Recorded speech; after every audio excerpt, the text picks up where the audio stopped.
Hello everyone, আসসালামু আলাইকুম। Welcome to রাকি টেল। আজকে তোমাদের সাথে আমি শেয়ার করব আমি কিভাবে আমার টাকাগুলো নষ্ট করছি পার্লারে চুল কেটে এসে। তো ঘোড়ার ডিম কাটছে, কিছুই কাটে নাই। আমি 3 টাইপের স্টেপ কাটতে বলছিলাম। প্রথমে হচ্ছে চাইনিজ ব্যাংকস, তারপরে সামনে ফ্রন্ট বব, আর পিছনের চুলটা লংয়েই থাকবে, জাস্ট একটু ছোট করে দিবে আর কি, সেট করে দিবে।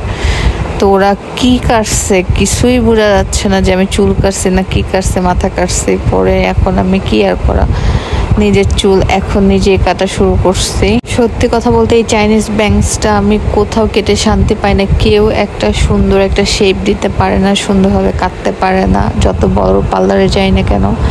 এটা আমার নিজেরটা নিজেরই কাটতে হয়। তো দেখতে পারতেছে এইভাবে জিনিসটা একটা সুন্দর একটা সাইজে আসবে, কিন্তু ওরা জাস্ট চুলটা আমার সোজা করে কেটে দিচ্ছে।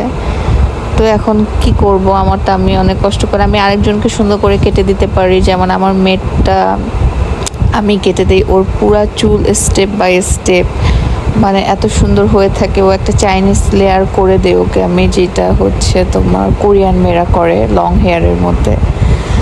সো আমারটা নিজেরটা নিজে কাটাতে একটু টাফ হয়ে যায়, বাট কি করার, এখন বাধ্য হয়ে নিজেরটাই নিজে কাটা শুরু করছি।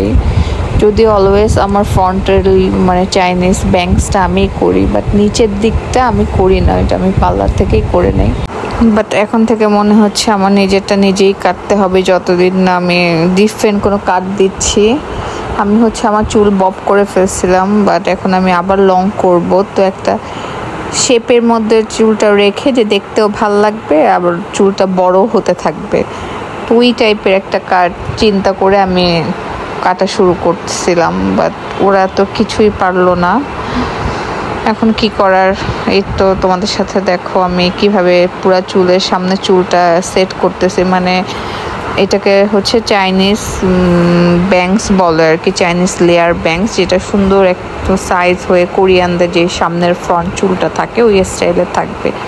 আর তোমরা দেখলা ওরা আমাকে ঠিক, আমি বলবো না পার্লারের নামটা, কিছুই বলবো না, বাট কি বলবো, এটা ধানমন্ডিতে এটা ব্রাঞ্চ আছে, বনানীতে এটার ব্রাঞ্চ আছে, অনেক ফেমাস, সব অ্যাক্ট্রেসরা এখানে যায়। বাট ঘোড়ার ডিম কি যে কাটলো আমি জানি না। আমি গত 2বার থেকে 3বার এইবার হবে কাটছি। এর আগে আমি উলফ কাটছিলাম ওদের ওখান থেকে।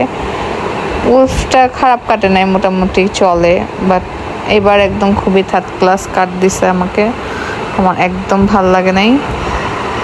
কি আর করা, এখন নিজেরটা নিজেই কাটবো। হয়তো 1-2 বছরে যতক্ষণ না আমার মনের মতো চুলটা বড় হচ্ছে, সুন্দর একটা শেপে আসতেছে, ততক্ষণ আমি কাটবো না।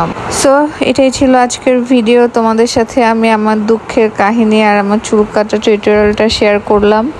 সো লাইক, কমেন্ট, সাবস্ক্রাইব করে আমার চ্যানেলটার পাশে থাকো। নেক্সটে আরও অন্যরকম কিছু ভিডিও নিয়ে আসবে ইনশাল্লাহ। আল্লাহ হাফেজ।